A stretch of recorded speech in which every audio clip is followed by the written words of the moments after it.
Tudo bem? Sim, tudo bem. Podemos começar, então? Então, eu vou pedir que a Suzana ore por nós, para a gente começar. E aí, Sim, na sequência, já passamos a palavra para o bispo que está com a gente hoje, né? tá bom. Nosso Deus e Pai, nós te damos graças por mais este dia, pela oportunidade de nos encontrarmos aqui enquanto classe de escola dominical, para estudarmos e nos aprofundarmos mais a respeito da tua palavra e ter esse convívio fraterno com os irmãos e as irmãs. Te pedimos a tua bênção sobre nossas vidas, que o Senhor continue a nos orientar e a nos guiar em todos os momentos, em especial neste momento de pandemia, que nós possamos ser fortalecidos e que nossa saúde, Senhor Deus, possa estar bem, Senhor Deus, para que nós possamos continuar essa caminhada com os desafios que ela nos traz. Nós oramos e agradecemos em nome de Jesus. Amém. Amém. Bispo, para o senhor dar a palavra, nós vamos fazer como a gente sempre faz, né, Luísa? Fechamos tudo, fica só o seu aberto e depois a gente interfere, tá? Tá certo. Então, bom dia a todos. Acho que, eu não sei se todos tiveram a oportunidade de ler a lição, né? Que trata da fé, experiência e esperança. É um tema bastante próximo de nós, porque, de certa forma, a gente está sempre lidando com essa temática, né? A temática da fé, a temática da esperança, as questões relativas às tribulações, né? As lutas aí da vida, as lutas da fé, né? O enfrentamento das dificuldades que surgem para todos nós, e sempre essa relação aí com a esperança. O texto que é proposto para a lição, o texto de Romanos 5, de 1 a 5, ele é bem sugestivo. Acho que nós podíamos fazer inicialmente uma leitura, e se vocês quiserem anotar aí, pelo menos tentar verificar, pelo menos assim, algumas palavras que são ditas e que são aí do nosso vocabulário usual, palavras que normalmente, adjetivos, vamos assim dizer, né, que são apresentados na leitura desse texto. E aí eu estou propondo a gente dividir a lição em quatro momentos. Em 4 momentos, porque nós temos até as 11, é isso? Só para eu organizar aqui, tá? Bom, então, eu vou ler então aqui o texto de Romanos, se vocês estiverem com a Bíblia, dê uma olhada nessas, que eu estou chamando aqui de sinônimos, tá? Eu estou destacando 9, e aí depois então a gente pode verificar o que vocês também destacaram. Justificado, pois, mediante a fé, temos paz com Deus, por meio do nosso Senhor Jesus Cristo, pelo qual obtivemos também acesso pela fé a esta graça na qual estamos firmes e nos gloriamos na esperança da glória de Deus. E não somente isto, mas também nos gloriamos nas tribulações, sabendo que a tribulação produz perseverança, a perseverança produz experiência, a experiência produz esperança. Ora, a esperança não nos deixa decepcionados, porque o amor de Deus é derramado em nosso coração pelo Espírito Santo que nos foi dado. Amém. Então, acho que esse é o texto fundamental. Nós temos aí algumas palavras, né? Que a gente poderia, talvez, elencar. Então, uma lousa eu anotaria assim na lousa, para ver se vocês concordariam comigo. Mas eu vou citando aqui. Depois eu vou me reportar aquele quadro que eu sugeri, né? Todos nós temos aí uma folha dentro das possibilidades. Então, não sei se vocês concordam, mas, olha, verifique as seguintes palavras que vão aparecendo. Palavra fé. Ela aparece pelo menos 2 vezes. Depois, a palavra paz. Ela aparece 1 vez. A palavra graça também aparece 1 vez. Firmeza. Ela aparece 1 vez. A palavra glória, ela aparece 4 vezes. Nos gloriamos na glória, né? A raiz da palavra é a mesma, a palavra glória. A palavra esperança, ela aparece 3 vezes. Pode ser que alguma outra tradução até haja um sinônimo, né, para essas palavras. A palavra tribulação aparece, ou tribulações, está sempre no plural, essa palavra aparece 2 vezes. Experiência 2 vezes. E amor 1 vez. Então, eu separei, aí ficou, eu não coloquei a palavra justificação, eu peguei essas palavras, eu relacionei que me pareciam 9, mais ou menos, né? 9 palavras. Para fazer a seguinte pergunta: qual é, de fato, nesse texto, a principal palavra? A palavra, vamos assim dizer, norteadora da reflexão de Paulo. Esses 5 versículos. Qual seria a palavra norteadora, né? Qual é a principal? Não precisamos responder agora, a ideia é que a gente fique pensando, né? Quer dizer, qual delas seria o eixo em torno da qual as outras estão circulando, né? As outras vão circular, porque há uma inter-relação entre todas elas. Mas uma delas pode ser considerada a principal. Eu até diria, até um pouco diferentemente de alguns comentaristas sobre o livro de Romanos, que essa palavra que eu vou apresentar, né, na minha leitura como a palavra-chave desse texto, é também uma palavra-chave na carta aos Romanos, né? Se é que a gente pode escolher uma, na verdade são várias, mas há uma que é tipo uma chave de leitura para a gente ler e compreender a partida, né, de onde parte o apóstolo Paulo. Quer dizer, quando ele escreve a carta aos Romanos, ele parte do quê? Né? De qual situação, onde ele se encontra, vamos assim dizer, em termos de vivência. E, em particular, aí o capítulo que nós lemos, capítulo 5, 1 a 5, fica para mim bastante evidente que palavra é essa, né? Então, não sei o que vocês anotaram aí, né, das palavras com relação a essas palavras. A gente já retoma elas. Eu tinha sugerido, assim, para vocês, eu mandei lá no grupo, não sei se vocês chegaram a fazer, de uma folha de papel com 3 colunas. Uma coluna a gente colocar tribulações. O que seriam as tribulações? Então, a nossa lição aqui, ela vai explicar o que é a tribulação, né? Aliás, há definições para todas as palavras principais. Tribulação, esperança, fé, perseverança, né? Há sempre um conceito que a revista, a lição do aluno, apresenta. Então, a tribulação, o que é? A tribulação é justamente, quer dizer, o conflito que ocorre, né, na vida, né?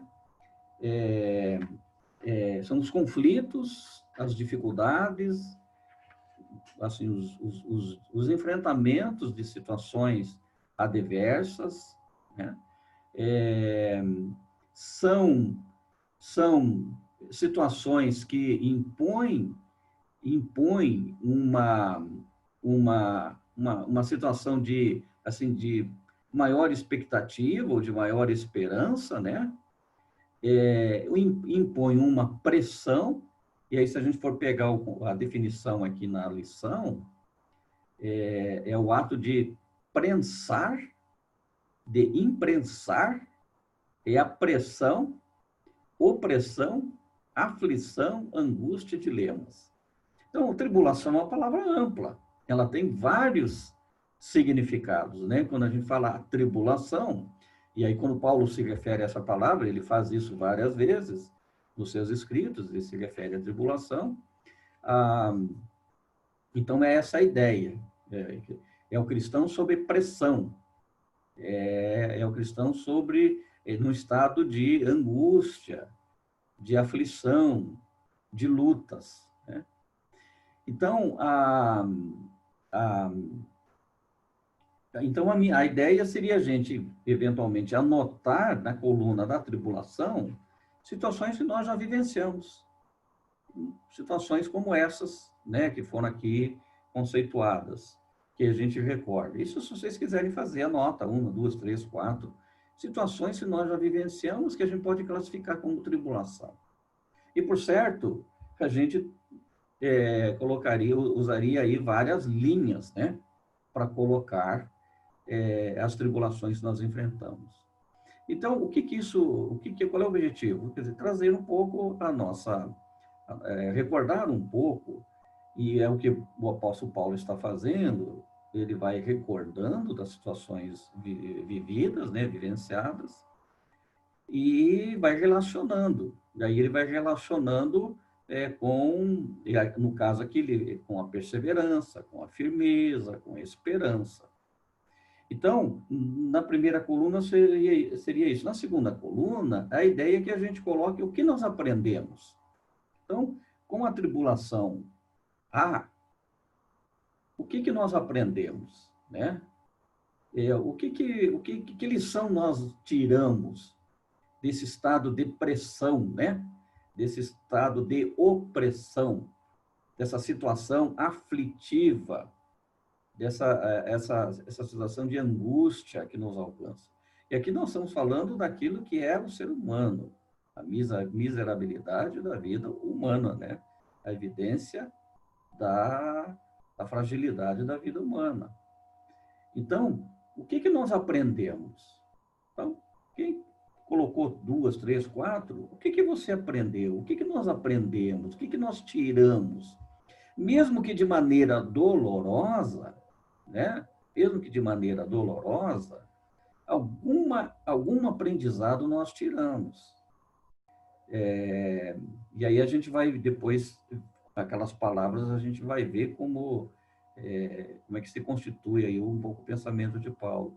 Então, o que nós aprendemos? O que nós tiramos como lição e passamos a carregar na nossa bagagem de vida, né? Porque aí a tribulação, ela não pode ser vista, ela não deve ser vista como um ato de negação do cristão, né? A tribulação nunca é ato de negação. A tribulação nunca é ato de punição. A tribulação é uma constância, é uma circunstância, é um aspecto da miserabilidade humana. E há, inclusive, aí teólogos, né? Eu vou citar aqui o Kierkegaard depois, ler um texto que ele escreve, que a tribulação não é a negação, né? A tribulação não é a negação da presença de Deus. A tribulação não é o afastamento da graça de Deus do cristão. A tribulação, ela se constitui um aspecto da vida, ao lado da graça, ao lado da fé e assim por diante. Então, ela não deve ser vista como negação. Agora, muitas vezes, ou na maioria das vezes, é dolorosa. Dói, incomoda, traz dúvidas, né? Nos coloca diante de circunstâncias que a gente não sabe como lidar. Mas sempre aprendemos algo. Então, o que nós aprendemos? Então, se a gente consegue trabalhar relacionando assim, as principais tribulações, os aprendizados, o que aprendemos, que lição nós tiramos,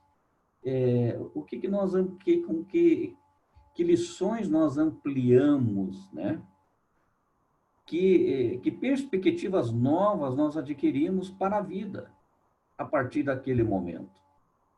Porque nem sempre a gente consegue, né? Quando a gente vê alguém enfrentando, vamos dizer assim, uma tribulação, a gente se solidariza, nós temos a empatia, mas a gente não consegue entrar na situação. Mas a gente consegue entrar quando a gente vivencia. Por exemplo, no caso da pandemia. Provavelmente todas as famílias hoje já tem alguém da família que ou adquiriu a pandemia ou que até já morreu, né? Então, houve um período em que a pandemia alcançava os familiares e amigos dos outros. Mas, paulatinamente, ela foi chegando perto de nós. e está cada vez mais perto, né? Então, a gente já começa a perder. Eu já perdi um tio, irmão da minha mãe, que faleceu recentemente pela pandemia. Então, as coisas vão chegando próximas, já não estão mais distantes. E aí a gente começa a olhar com outras perspectivas. Estou citando um exemplo que onde a gente adquire uma compreensão diferenciada, né? Daquela tribulação. Porque aí nós estamos dentro dela, né? Nós estamos envolvidos com ela. A terceira coluna é justamente a ideia de pensar que prática nós adquirimos, que atitude nós passamos a ter a partir, então, dessa vivência. Então, tivemos uma tribulação, enfrentamos, aprendemos, adquirimos novos saberes, adquirimos maturidade, entendemos algumas coisas que não entendíamos, enfim, aquilo que colocamos aí como algo que aprendemos. E isso nos levou a que comportamento, que fruto nós adquirimos, o que se tornou mais concreto, né? Mais presente na nossa vida a partir, então, dessa experiência, né? Então, aí o que o Paulo vai dizer? Ele vai falar da esperança, né? A tribulação produziu esperança, produziu experiência, né? Aliás, acho que eu nem coloquei a palavra experiência naquela relação, eu deveria ter colocado. Experiência, né? Experiência. Então, ele vai citando, né? Ele aprendeu a dinâmica ele vai dizer que aprendeu mais sobre a dinâmica da graça de Deus, né? Quando ele diz lá na frente, a minha graça te basta. Então, que atitudes que nós adquirimos a partir dessa experiência, né? A partir dessa vivência de um momento de tribulação, de opressão, de angústia, de sofrimento.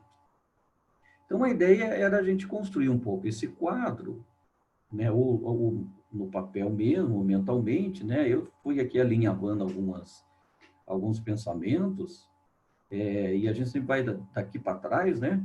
Assim, qual foi a última, e a gente vai se reportando, ou pode pegar as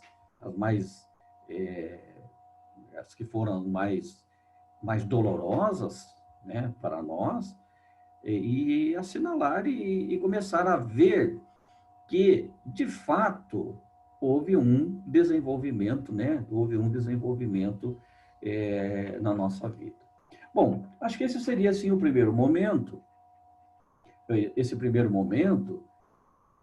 para nós vermos que não apenas nós, e nem tampouco só o Paulo, né, o apóstolo Paulo, uma vez que ele vai, nesse texto e outros, ele vai falar de tribulação, lá em Coríntios ele fala, inclusive, tem lá um rol completo, né, um rol completo de tribulações. Então, se o apóstolo vivenciou, nós também vivenciamos. Mas, aí, como é dito aqui em Romanos mesmo, né? Nada pode nos separar do amor de Deus que está em Cristo Jesus. Então, isso para quê? Para a gente perceber duas dimensões que acho que são importantes aqui. A dimensão humana, né? A dimensão humana. E a dimensão humana, ela é marcada pela miserabilidade humana, mas a dimensão da graça de Deus, a dimensão divina que nos alcançou.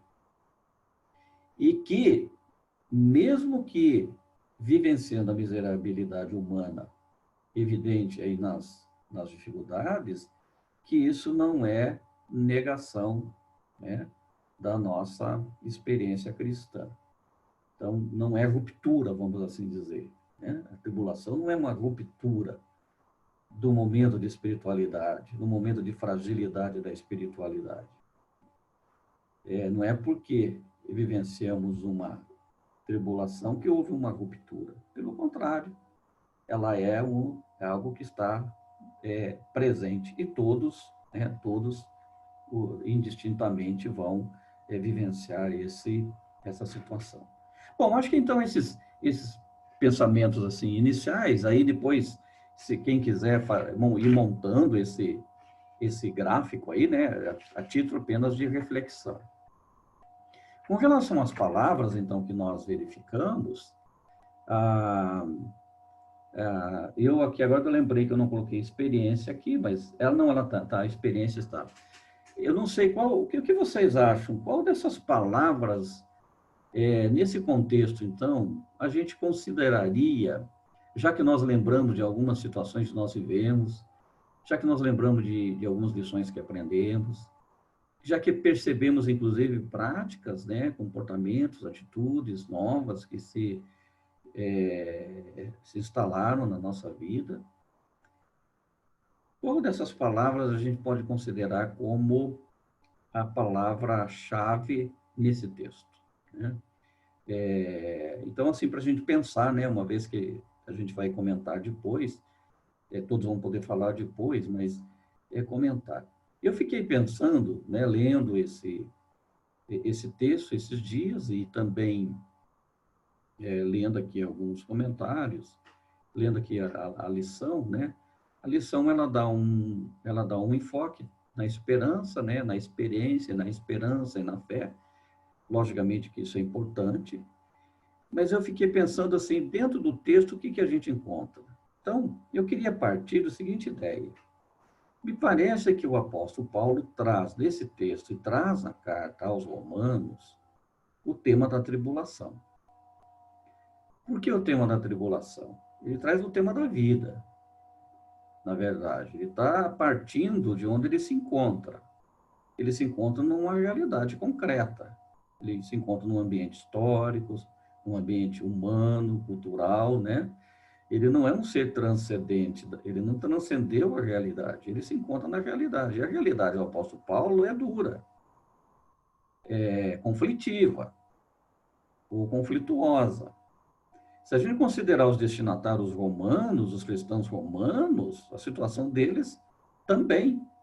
Em Roma, os cristãos, por certo, estão vivendo ali meio que na clandestinidade, se escondendo para não sofrerem os efeitos, né, da perseguição imposta ali no primeiro século da era cristã, sobretudo na capital do império, né, dentro de Roma. Então, Paulo parte de uma questão mais da realidade. É o que ele vai chamar de tribulação. E desenvolve e escreve a sua carta aos Romanos, que de fato vai ser uma carta recheada do quê? Então, aí a gente volta, assim, na minha leitura, a gente volta a esse quadro. As tribulações, o que o apóstolo aprendeu, né, ao longo das experiências, e quais foram as atitudes ou foram os comportamentos, as práticas que ele passou a desenvolver na sua vida. Então, se a gente lê Romanos nessa perspectiva, a gente vai ver isso muito claro, como isso fica evidente, né? Tribulações, momentos de opressão, vários aprendizados e várias práticas, que ele aí vai transformar em recomendações para a igreja de Roma, né? Vão se transformar em palavras de orientação, uma palavra pastoral de orientação, né? Uma palavra de consolo, uma palavra de esperança, justamente para um grupo de pessoas que vivia a miserabilidade humana num contexto muito antagônico, como era, então, o contexto da Igreja de Roma. E aí, então, a carta aos Romanos, ela vai se abrindo, assim, para nós, e a gente vai ver que a carta, ela é muito humana, né? Ela é muito humana, porque vai falar muito da vida, mas da vida que não é marcada por sinais de negação da graça divina, mas muito pelo contrário. Da vida, mesmo diante de tribulações, mas que é caracterizada pelos sinais da graça de Deus sempre presente. na vida, né, do cristão, na vida da cristã. Então, é uma leitura diferenciada da carta aos Romanos, né? A gente pode ler e vai ver que ela vai desabrochando, como desabrocham aí as flores aí do Luiz Cardoso, né? Como é que chama mesmo? De vez em quando ele posta as flores desabrochando, né? A carta aos Romanos vai ser a mesma coisa, ela vai desabrochando e vão aparecendo coisas lindas. Vão surgindo coisas lindas que muitas vezes estão fechadas, porque a gente vai ler a carta aos Romanos sempre na perspectiva da justificação pela fé, né? A gente sempre lê a carta aos Romanos buscando a fundamentação para aquilo que para nós é muito importante, que é a justificação pela fé. Mas se a gente lê Romanos numa perspectiva diferenciada, ou seja, se a gente abrir, né, e abrindo, a gente vai perceber, então, então, usando a metáfora das flores do Reverendo Luiz Cardoso, nós vamos encontrar um lindo jardim que desabrocha sempre. Belas flores, né? Belas imagens, belas paisagens. Mas que, para que isso ocorra, né, ou ocorresse, foi necessário, sim, o enfrentamento de diferentes, de diferentes, de diferentes situações de tribulação. Então, para mim, a palavra-chave é tribulação, né? A palavra-chave é tribulação, tanto nesse texto como na carta de Paulo aos Romanos. Então, a ideia da tribulação é justamente trazer isso aqui.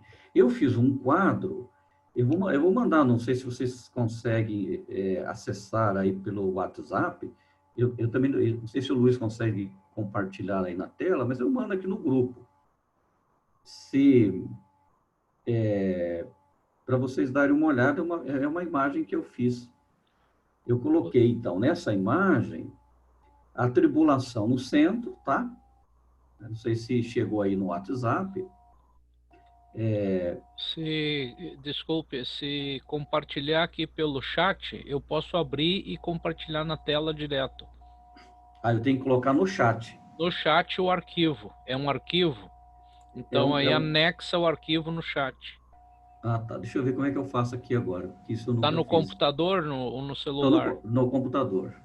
Clica no chat e aí vai aparecer um clips de anexar e aí busca o arquivo e anexa.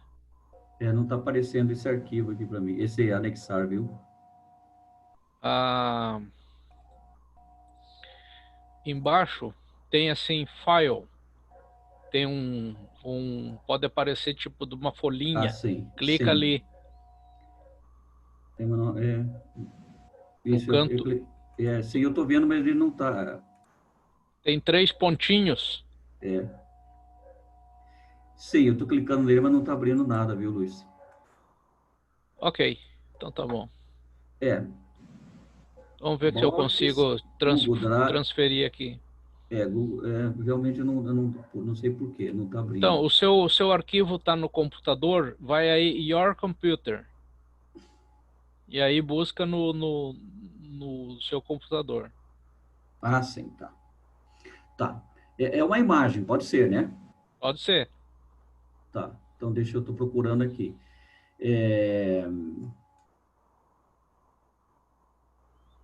Eu fiz ele em forma de imagem, só tenho que localizar aqui agora. Estão nos meus documentos, possivelmente. Tá. Então, vamos ver. Eu tô mandando aí. Deixa se você consegue. Foi como imagem, tá? Mas eu tenho ele em slide também. Posso mandar slide. Não sei o que é melhor.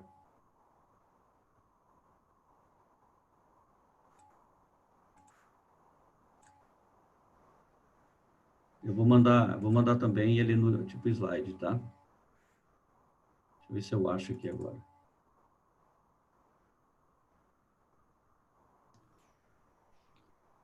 Já chegou aqui. Chegou? Sim. Você está conseguindo dividir aí na tela ou não? O Luiz está com o microfone fechado. Acho que ele que está como host, ele que consegue. Bom, eu mandei como slide aí, né? Eu mandei como imagem, mas eu posso mandar como slide também. Ah, ok, aí deu, aí apareceu, né?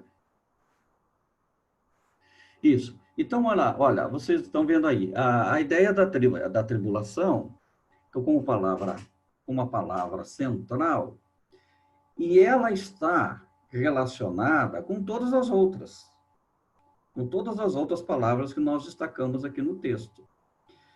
Então, a tribulação não é um ato isolado na vida do cristão. Não é uma ruptura, não é uma intervenção na nossa experiência cristã. Pode ser uma intervenção na vida, no sentido de que vamos nos deparar com situações que são conflitivas, que nos causam, muitas vezes, preocupações. Mas, olha, essa é uma palavra que tem relação com todas as outras, né? Então, e aí, então, o que diz a lição?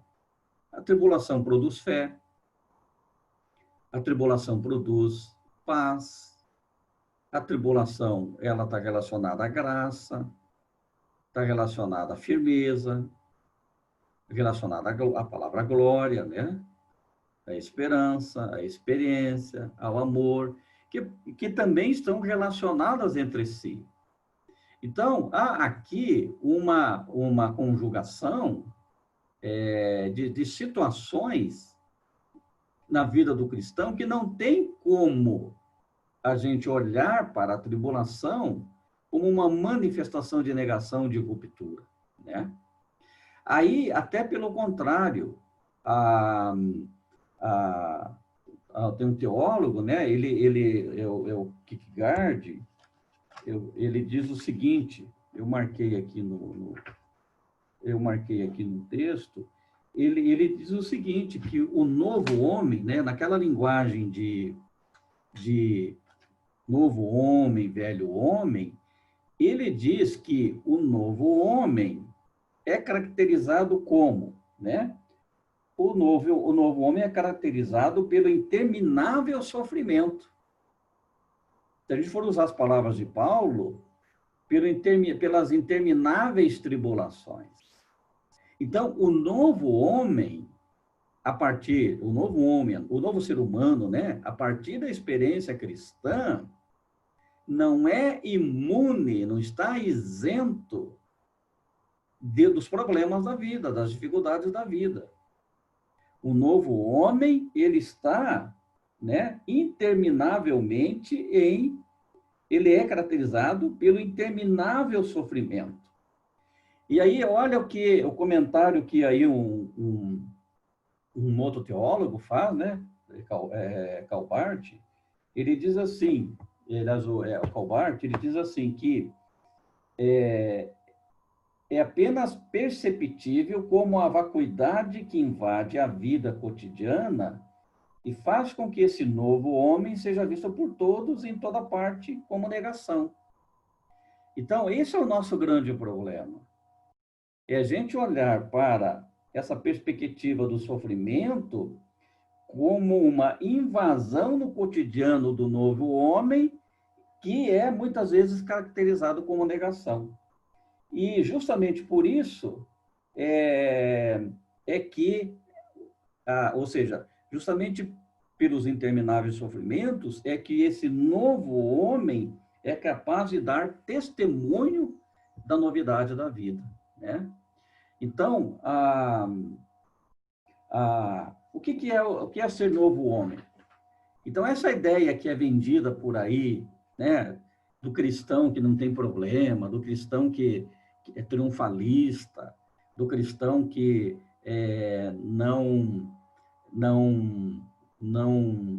consegue superar todas as situações da vida, né? Ela não encontra ressonância, não encontra fundamento, né, na Sagrada Escritura, né? E aí o Luiz está aí, exatamente isso aí, tá? Exatamente isso. Então, assim, a gente pode, por exemplo, pegar um grupo de pessoas e fazer essa experiência. Então, fazer a seguinte dinâmica. Imagina assim, não é o nosso caso agora de fazer isso, mas a gente pode pegar um grupo e fazer a seguinte experiência. A seguinte dinâmica. Todo mundo precisa, na reunião, contar uma derrota e uma vitória. Uma situação conflitiva, uma situação difícil e uma situação de de superação, né? Então, faz essa dinâmica com o grupo, né? Tem pessoas que vão ter dificuldades de encontrar, seja uma questão negativa, seja uma positiva. Tem pessoas que vão encontrar ambas. Tem pessoas que só vão lembrar das positivas. Não, eu não tenho problema para colocar. Eu já fiz isso diversas vezes com vários grupos e de fato é difícil a gente fazer um pouco esse exercício, né, de olhar para a vida e ver nossas fragilidades. Mais difícil do que fazer isso é verbalizar, é falar, porque a gente fica mais no triunfalismo. E aí eu lembro muito quando eu vou todos os anos vou no cardiologista e ele faz lá ele faz aquele exame inicial lá, como é que chama? Agora esqueci. Que marca, né, o batimento do coração, né?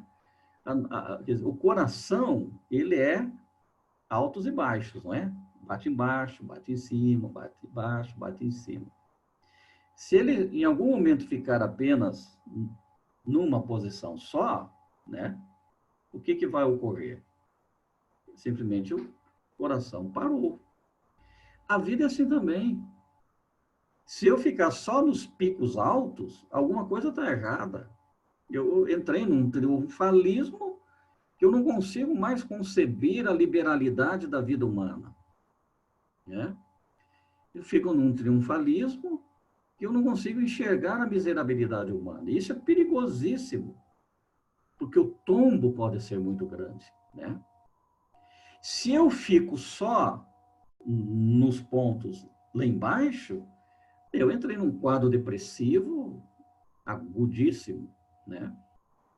E eu não consigo enxergar, aí eu não consigo enxergar a expressão da graça de Deus. Então, é justamente essas duas dimensões. A dimensão humana, pam, bate lá embaixo, e a dimensão da graça de Deus que me leva para cima. Então, essa relação, ela é aparentemente tensa, mas ela é a que faz o ser humano viver.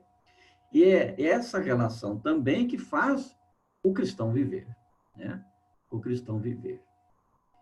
E aí, então, a gente pode, né, olhando aquela imagem, a gente pode ver como a tribulação, ela tem essa convergência.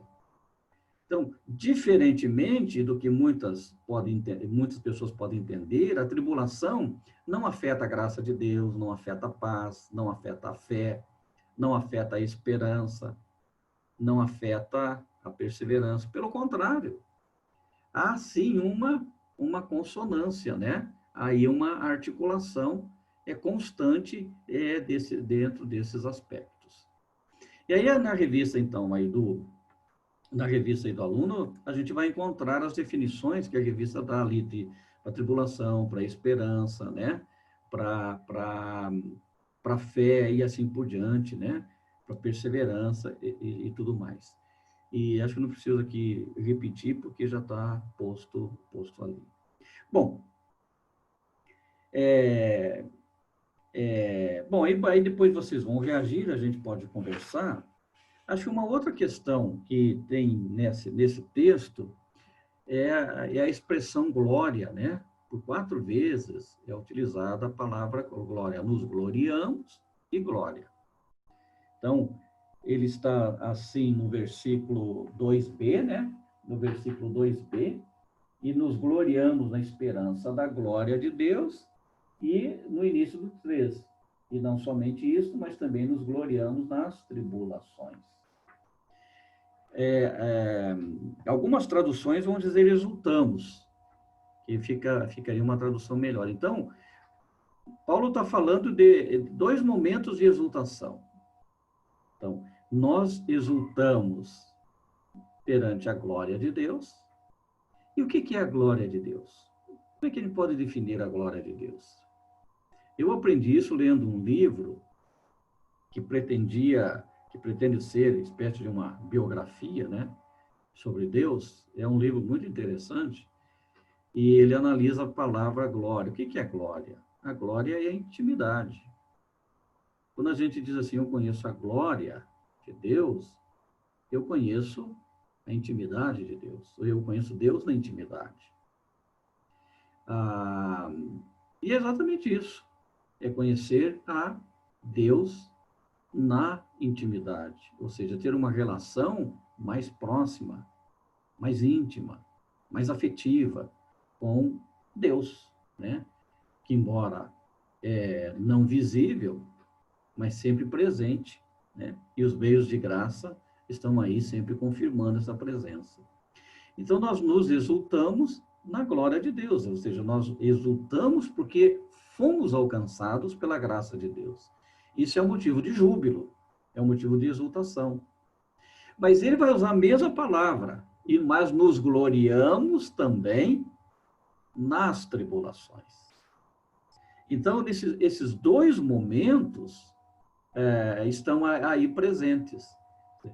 Nos gloriamos na glória de Deus e nos gloriamos nas tribulações do homem.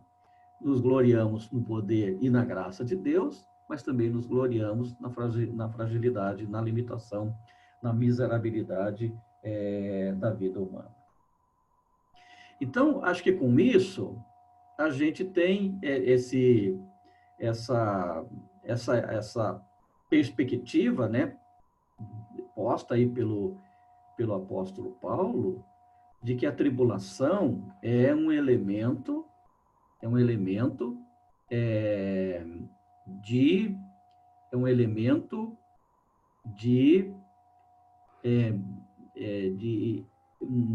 impulsionador da nossa experiência cristã.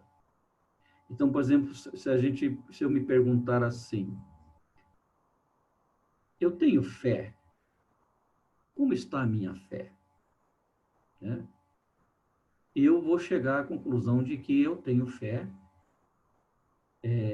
e que a minha fé ela está calcada a partir das experiências opressivas ou das tribulações que eu já vivi.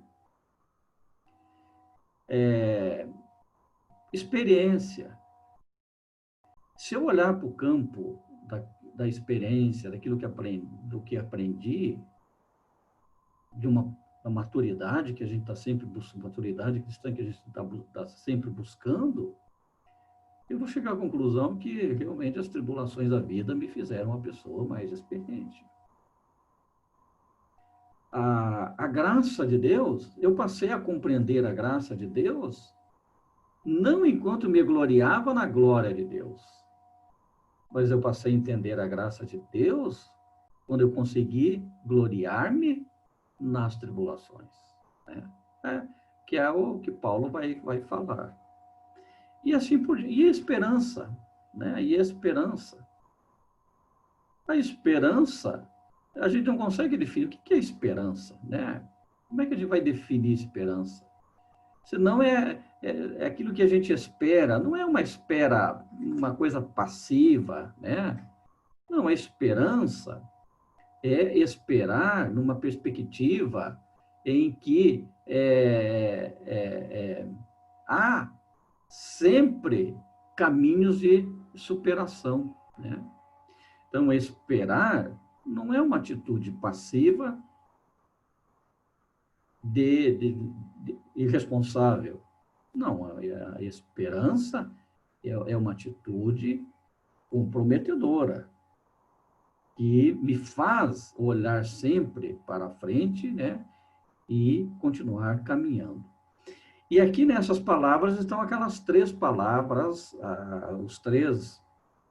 as três lá que Paulo define como a base da vida cristã, né?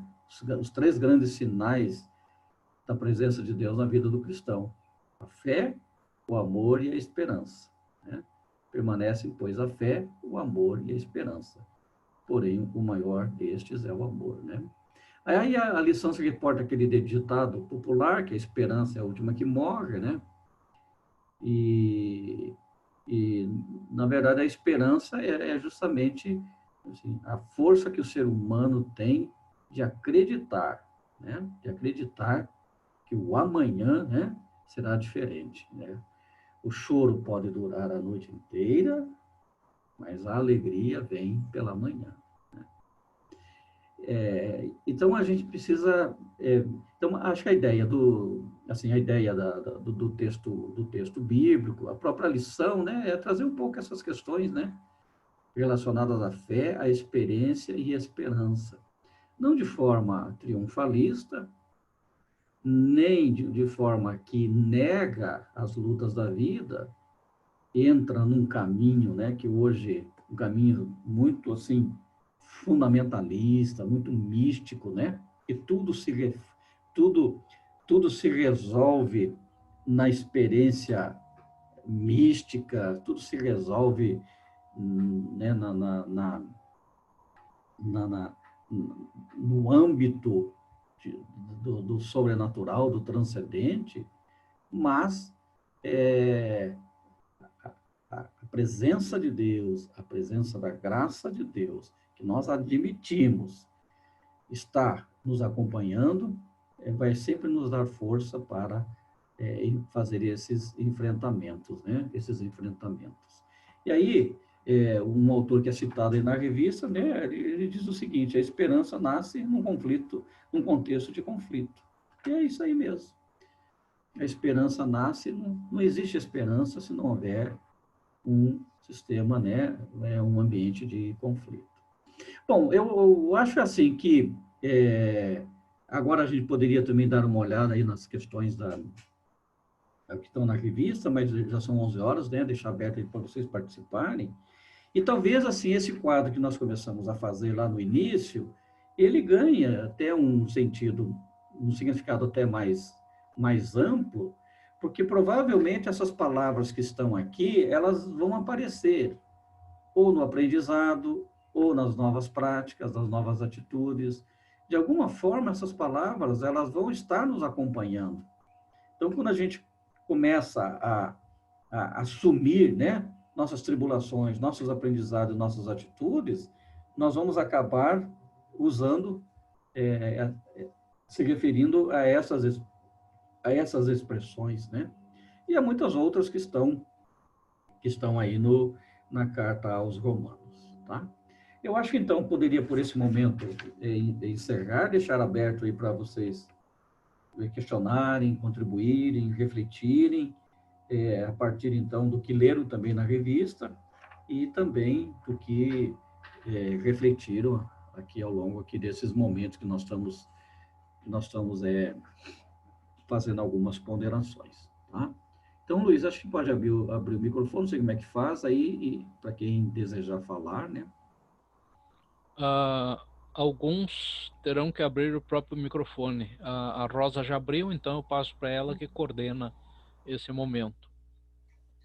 Eu acho que o bispo é feliz ao dizer para nós, lembrar para a gente, que a gente está sempre acostumado a ler esse texto, né, na perspectiva da justificação pela fé, que é uma coisa muito forte, né, na vida da gente. Eu mesma, eu diria assim, a princípio, a justificação pela fé, que é a coisa que emerge mais forte para mim na leitura desse texto.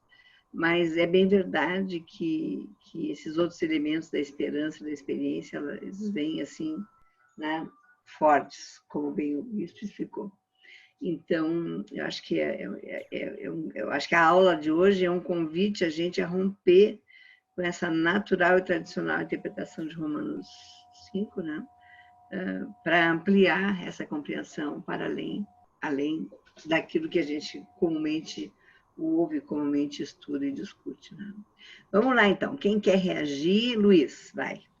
Então, eu gostaria de mencionar dois pontos. Gostei muito da linha da reflexão. Realmente, Romanos e esse texto especificamente sempre nos remete à justificação pela fé, né? Inclusive, é aquele título que tem em cima das perícopes nos influencia muito, e na verdade não é do original, né? Isso aí é a organização das Bíblias e das traduções e tal, e diferentes traduções até colocam diferentes títulos, né? Ou usam, às vezes, uma variante ou outra das palavras, né? Mas me chamou a atenção duas coisas. Voltando à metáfora das flores, né, e do jardim, me fez refletir o seguinte, né? De fato, eu estou sempre colocando, compartilhando aí a beleza das orquídeas, né, que vão nascendo, e nessa época que é inverno é um pouco raro, né, mas elas estão florescendo. Mas eu não compartilho outras coisas. Eu compartilho as flores bonitas, mas eu não compartilho as dores do parto ou, ou as dificuldades do jardim. As orquídeas têm que estar a todo momento cuidando, zelando, porque os fungos atacam, os vírus, existem vírus que atacam, as pragas, enfim. E volta e meia eu estou ali zelando por isso, cuidando, tirando folhas, limpando, porque é preciso fazer isso. E cada vez que aparece uma praga, ou um fungo, ou a folha fica amarela, a gente fica muito dolorido, né? Se dói muito com isso. É a tribulação, é o sofrimento. Mas depois vem a flor. A flor vem, com certeza vem. Às vezes vem espontaneamente, mas não é sem passar por tribulações. E estava lendo outro dia sobre o ciclo das orquídeas, né? Depois, e realmente eu observei isso acontece, depois de uma floração, de uma bonita florada, como dizem, a orquídea murcha. Ela murcha, ela fica meia seca, ela fica feia, parece que vai morrer. Algumas espécies caem todas as folhas, fica só o bulbo, ela praticamente se acaba. E você vê aquela dor que ela passou para ter todas aquelas flores lindas, né? Ela não foi sem dor, sem dificuldade, porque aquilo sugou toda a energia da planta. E aí ela tem que de novo se recuperar, dali umas semanas ela começa a brotar e tal, e aí ela vai passar outra vez pelo ciclo, e nós estamos constantemente passando por estes ciclos. Às vezes nós não queremos as tribulações, queremos só a glória, né? Queremos só a bonança. E aí me fez lembrar daquele texto de Jesus, é muito claro, né? No mundo vocês vão passar por tribulações, mas tenham bom ânimo. Eu venci o mundo, ou seja, eu passei também as tribulações e eu venci o mundo. A segunda coisa que eu queria mencionar é que o bispo menciona muito bem, nos convidando a nos fazer a pergunta, né? A contar uma derrota, uma vitória, uma tribulação, e como saiu da tribulação, o que aprendeu com a tribulação. Pois isso é muito wesleyano. Me fez lembrar que isso é essência do movimento wesleyano, que, como ensinou Wesley, né? Os grupos pequenos wesleyanos que se reuniam começavam com uma pergunta base. A pergunta era: como está a tua alma? E a pessoa tinha que contar as tribulações, os pecados, as mazelas, e tinha que contar as vitórias. É: como está a tua alma? Essa é a pergunta que nós temos que fazer todos os dias para nós, né?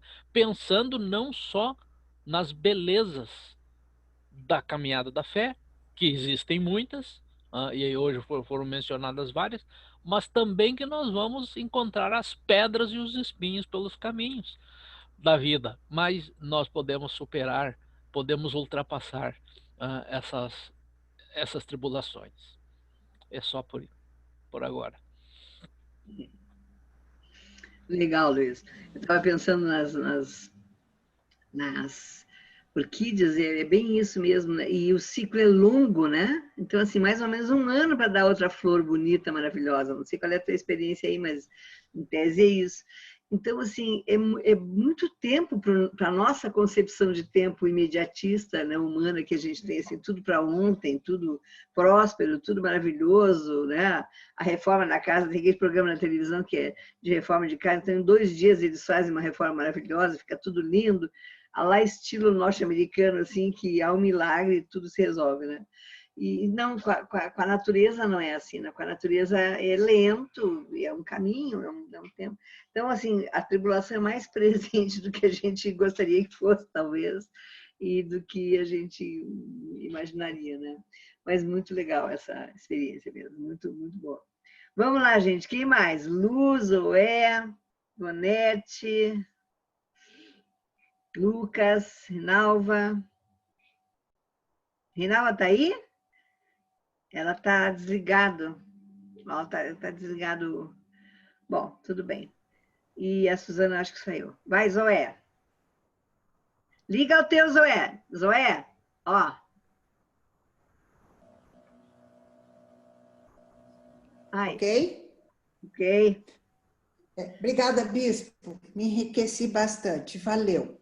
Mas uma das coisas fundamentais que eu achei nessa lição que o senhor colocou foi o seguinte: o novo homem não está desprovido das novas tribulações.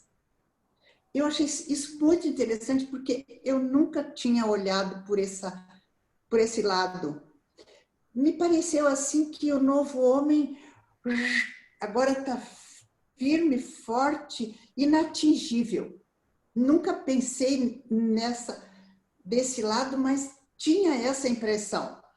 Não, ele continua enfrentando as dificuldades, só que agora com outra força. Ele é um novo homem, ele tem mais armas poderosas, ajudando ele a ser forte, corajoso. Essa é uma coisa. E a outra coisa, eu tirei dessa lição, a palavra principal para mim não foi tribulação, foi esperança. Eu acho que a esperança, embora a gente, talvez eu não saiba definir muito bem o que é esperança, mas é uma arma que nos impulsiona a continuar sempre, sempre. Ai de nós se a nossa esperança enfraquecer. Para mim, é assim. Então, essas duas coisas. A esperança remove montanhas, nos impulsiona a mudar o passo dia após dia, e que o novo homem não está... como que eu vou dizer? Não está livre das novas tribulações. Obrigada. Maravilha, é isso mesmo, né? Legal isso. Porque essa coisa, a ideia do novo homem é uma coisa assim tão incrível, tão, né, que eu acho que pode confundir mesmo. Vamos lá, que mais, gente? Bom dia. Bom dia a todos. Bom dia. Eu vou também fazer um link aqui, uma aula do Bispo Josué, quando ele falou de Davi, naquele confronto com Golias. Então, ele mostrou que Davi fazia isso durante já o seu dia a dia, né? Ele espantava lobos, espantava animais que queriam atacar as ovelhas, né? Então, quando ele foi lutar contra o gigante, ele fez uma situação que ele já fazia antes, e de melhor forma ainda, né? Durante o dia, e o inimigo, um alvo maior, dava para acertar melhor, né? E eu lembro que eu comentei essa aula com a Priscila, naquele dia, que eu achei muito interessante isso, da gente se preparar e se colocar nas mãos de Deus para as pequenas coisas, e quando vier as grandes, a gente já está mais preparado, né? E esse ano, particularmente, além do que está acontecendo com todo mundo, né, a pandemia e toda essa situação, a família, principalmente a família da Priscila, vem tendo uma série de situações, desde o começo do ano, muito difícil, que por vários momentos foi difícil da gente conseguir superar, né? Mas hoje eu vejo que a graça de Deus foi muito abundante na nossa vida. Em março, o pai dela faleceu, teve que cuidar, foi muito tenso para ela, muito ligada com o pai, e ela que cuidou. Em abril para maio, nós três pegamos a Covid, devido a ela ser enfermeira. Pegamos todos juntos, eu, a Bia e ela. E eu fui o menos afetado, mas a Priscila e a Bia teve quadros difíceis, assim, então, assim, era dormir pensando como que elas iriam acordar no outro dia. Foi muito... Claro que a graça de Deus nos ajuda a todo tempo, né? Mas foi um momento difícil. Logo após isso, a gente estava fazendo ainda exames dessa situação. O irmão dela, que tem 2 filhos pequenos, a esposa, que já estava vindo infelizmente, ele pendeu para o caminho das drogas, né? Um rapaz trabalhador, tudo, mas vinha... E com a morte do pai, acentuou de maneira drástica. Ele era empresário, perdeu tudo que tinha, jogou tudo fora e se instalou aqui em casa. Não tinha mais para onde ir. Então, ficou ele, a mulher e as 2 crianças aqui na minha casa, né? E não de uma maneira pacífica, né? Ele quando dava aquela vontade nele de usar, ele saía, ele corria, ele ia para os lugares buscar isso sem dinheiro, né? Chegou a vir pessoas aqui em casa atrás dele, né? Desse mundo que não tem nada de bonito nesse mundo da bandidagem, do crime, né? Dessa forma. E eu e a Pri, a gente nunca teve o cuidado, talvez, de fazer uma reserva financeira. Então, a gente teve que, além de cuidar da gente, teve que cuidar de uma família maior do que a nossa, aqui em casa.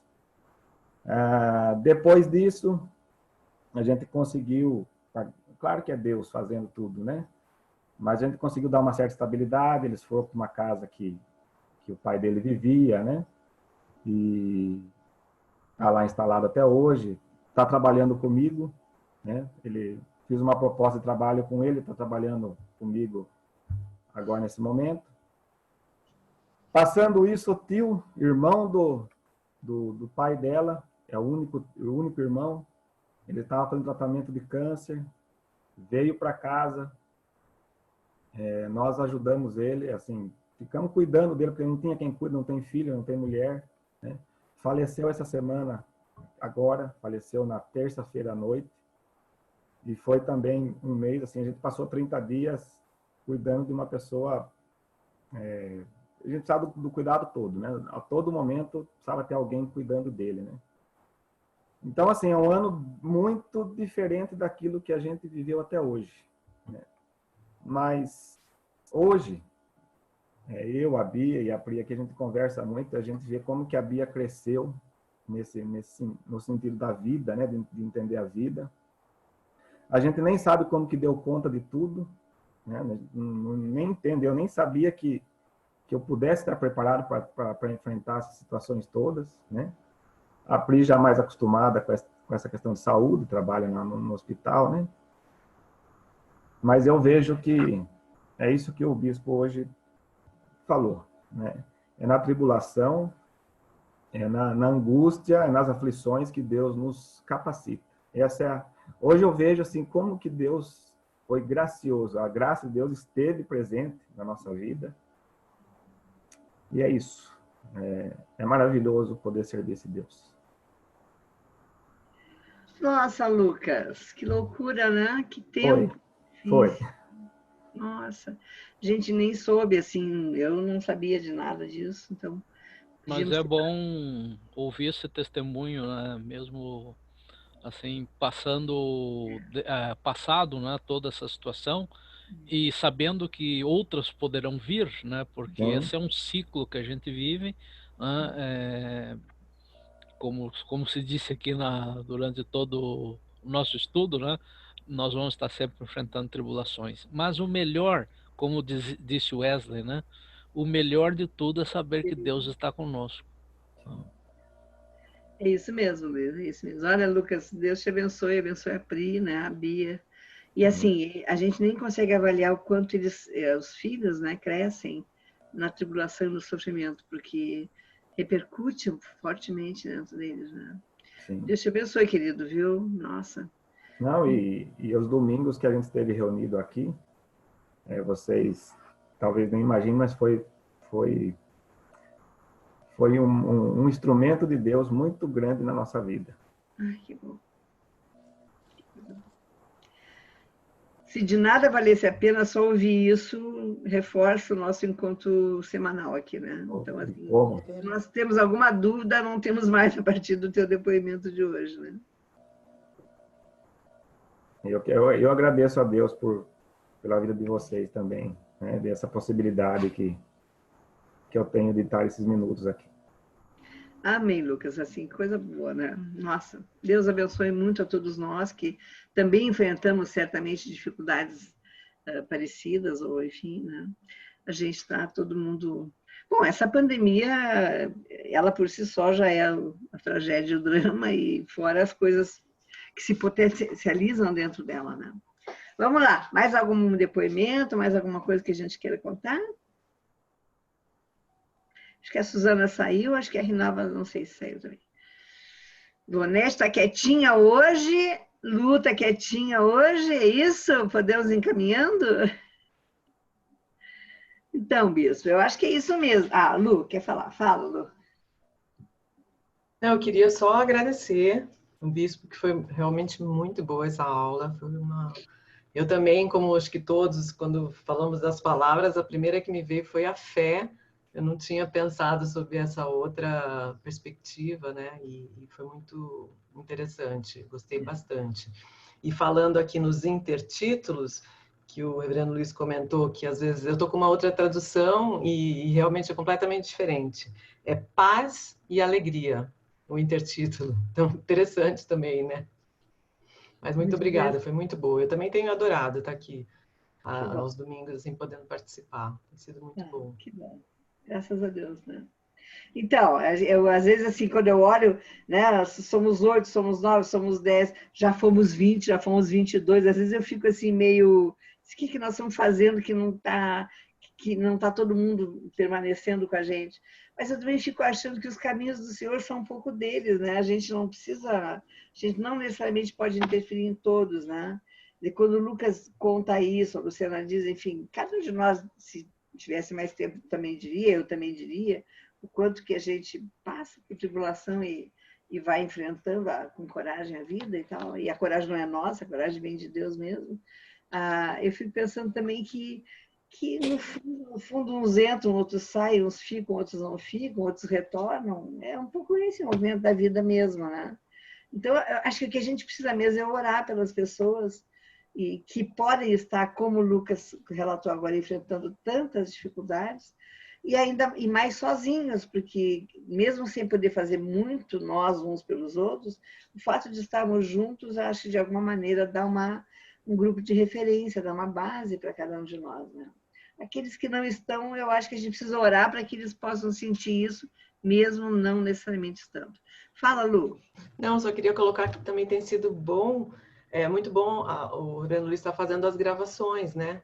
Porque também, às vezes, a pessoa não pode na hora, como já aconteceu comigo, até comentei com a Rosa, que a aula que ela deu eu não pude, e depois, numa caminhada que eu estou fazendo todos os dias, eu coloquei e fiquei escutando a aula toda, e foi muito bom. Então, tem sido bom também ter a gravação da aula, né? E algumas pessoas podem estar sendo atingidas justamente pela gravação. Sei que a Meire está mandando também para os alunos, então isso também tem sido bom. Legal, não sabia da Meire, isso é muito bom, Sim. né? Legal. Outros irmãos, assim, do grupo têm dito isso para mim, olha, tenho usado a gravação, eu talvez tenha esquecido de dizer aqui na classe, mas eu também tenho recebido... Então, isso se multiplica de um jeito que a gente não controla, né? Isso é muito bom. Fala, Zô. Rosa, eu acho que você deve ficar tranquila, porque quando a gente gosta daquilo que a gente faz, a gente quer que todo mundo participe, a gente oferece. E, às vezes, as pessoas até querem aceitar. mas nem sempre podem. Não é todo domingo que eu posso assistir, mas eu sinto falta. Eu sei da existência, eu sei o quanto que isso é bom. Então, às vezes, como acontece comigo de não poder estar, acontece com outros. Mas eu acho que esse momento é muito rico. Com 8, com 10, com 22, com 15, ele tem que continuar, porque eu acredito que é uma bênção. É isso mesmo, você tem toda a razão, é isso mesmo. Bispo, vamos voltando então para o senhor dar o fechamento, se quiser, como é que quer fazer? Sim. Agradecer aí a contribuição que todos deram, né, as reações e também as reflexões que vocês fizeram, à luz daquilo que a gente comentou. Acho que assim, é importante, né, isso é uma construção, né, a gente vai costurando, vamos assim dizer, nossos pensamentos. Acho que para encerrar, eu diria assim, se a gente consegue, como de fato a gente está conseguindo aqui, compreender essa dinâmica na vida do apóstolo Paulo, que ele tenta retratar nas cartas que ele escreveu, e em especial na carta aos Romanos, esse é um caminho libertador. Um caminho libertador, por quê? Porque ele nos coloca onde nós devemos estar, que é na perspectiva da humanidade. Que não significa dizer não ter compreensão da presença da graça de Deus na nossa vida, né? Não é porque a gente assume a nossa humanidade que a gente nega a divindade presente na nossa vida. Então, eu achei um caminho libertador, e o próprio testemunho do Lucas deixa isso muito evidente. Quer dizer, e aí foi lembrado, né, o Luiz lembrou da dinâmica wesleyana, né, fala, né, como você está, como está a tua alma, o que está ocorrendo consigo. Quando a gente consegue, então, verbalizar e trabalhar com a situação, isso é um caminho de libertação, né? A gente não se dá conta. E aí, esse novo homem é isso aí mesmo. O novo homem é marcado pelas lutas, mas é o novo homem que consegue se libertar, né, do imperialismo da opressão, do imperialismo assim, da tribulação. Mas ele ressignifica as coisas. Então, quando a gente consegue, então, conciliar o estudo bíblico, a reflexão bíblica com a vivência, com a experiência, aí nós estamos com o ciclo todo completo, né? Que é o que está ocorrendo aqui. A gente vai lembrando, né? E o Lucas traz, né? Vamos dizer assim, o conjunto todo, né?